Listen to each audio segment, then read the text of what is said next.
शिवसेना प्रमुख बाळासाहेब ठाकरे यांच्या राष्ट्रीय स्मारकाचा पहिला टप्पा पूर्ण झाला असून दुसऱ्या टप्प्याचंही काम 6 महिन्यात पूर्ण होईल अशी माहिती शिवसेना उद्धव ठाकरे पक्षाचे अध्यक्ष उद्धव ठाकरे यांनी दिली आहे। मुंबईत घेतलेल्या पत्रकार परिषदेत ते आज बोलत होते। शिवसेना प्रमुखांनी जे जनतेला दिलं तेच या स्मारकातून मिळावं अशी आमची इच्छा होती, त्यानुसार हे काम झालं आहे असंही ते म्हणाले। पुढचं वर्ष बाळासाहेब ठाकरे यांचं जन्मशताब्दी वर्ष आहे, त्याच वर्षी हिंदू हृदय सम्राट यांचं स्मारक जनतेसाठी अर्पण केलं जाईल असं त्यांनी सांगितलं। या स्मारकातून नव्या पिढीलाही बाळासाहेबांचं कार्यकर्तृत्व कळेल असा विश्वास त्यांनी व्यक्त केला।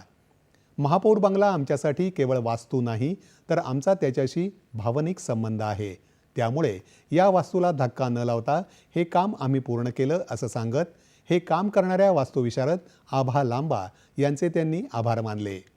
बाळासाहेब ठाकरे यांचं महापौर बंगल्याशी जवळचे संबंध होते असं सांगत हे स्मारक सर्वांसाठी प्रेरणादायक असेल असं आदित्य ठाकरे यावेळी म्हणाले।